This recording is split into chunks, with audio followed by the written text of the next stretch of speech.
पाठ 6 किसी को ना कहना। Don't tell anyone. पाठ परिचय इंट्रोडक्शन। कुछ लोग किसी भी बात को सिर्फ अपने तक सीमित नहीं रख सकते। वे किसी न किसी को अवश्य बोल देते हैं, जिसके कारण उन्हें पछताना भी पड़ता है।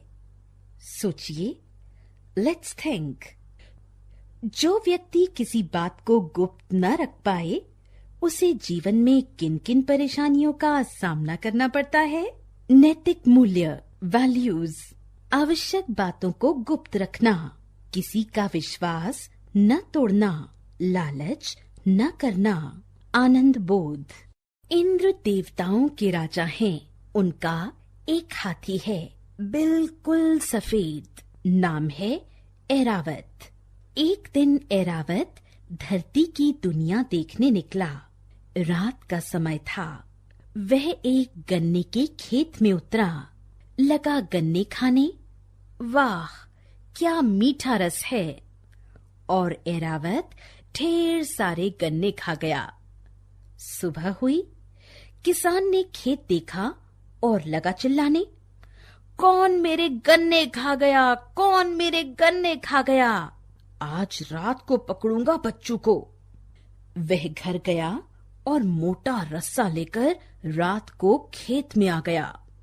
सूरज ढलते ही ऐरावत आसमान से उतरा। बड़े मजे ले लेकर गन्ने खाने लगा। किसान ने रस्से का फंदा बनाया, घुमाकर ऐरावत की गर्दन में डाल दिया। फंदे में फंसा सफेद हाथी देखा तो बहुत प्रसन्न हुआ। बोला, तुम तो इंद्रदेव के हाथी हो, तुम मेरे गन्ने क्यों खाते हो? क्या तुम्हारे यहाँ खाने को और कुछ नहीं मिलता? ऐरावत बोला, मिलता है, पर इतना मीठा गन्ना नहीं मिलता। सेब मिलते हैं, घड़े जितने बड़े और सुनहरे। अंगूर मिलते हैं, तरबूज जितने बड़े और बिना बीज के। किसान बोला, मुझे भी ले चलो अपने यहाँ। ऐरावत ने कहा, ठीक है, कल तुम तैयार रहना, पर किसी को बताना मत। किसान घर गया तो सोचा, माँ को बता दूं। बिना बताए गया तो माँ चिंता करेगी। माँ ने सुना तो बोली, मैं भी साथ चलूंगी। किसान ने कहा, ठीक है, किसी को बताना मत। माँ ने अपनी पड़ोसिन को बताया, पड़ोसिन ने अपनी सहेली को, सहेली ने अपने पति को। बस बात फैलती गई और किसान के खेत में भीड़ लग गई।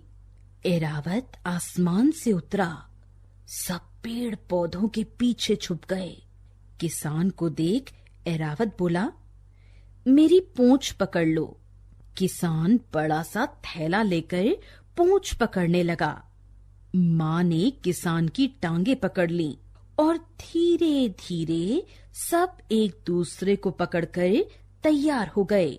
ऐरावत उड़ा तो लोग भी उड़ने लगे। अचानक ऐरावत बोला, किसान भाई, थैला क्यों लाए हो? किसान बोला, थैले में घड़े जितने बड़े सेब और तरबूज जितने बड़े अंगूर भर कर लाऊंगा। ऐरावत ने फिर पूछा, कितने बड़े?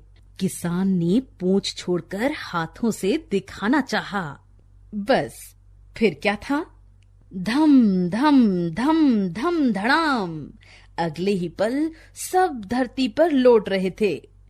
ऐरावत ने कहा, मैंने कहा था कि किसी को मत बताना, लेकिन जब तुमसे एक बात नहीं पची तो तुम घड़े जितने बड़े सेब और तरबूज जितने बड़े अंगूर क्या पचाओगे? और ऐरावत अकेला ही आसमान में उड़ गया।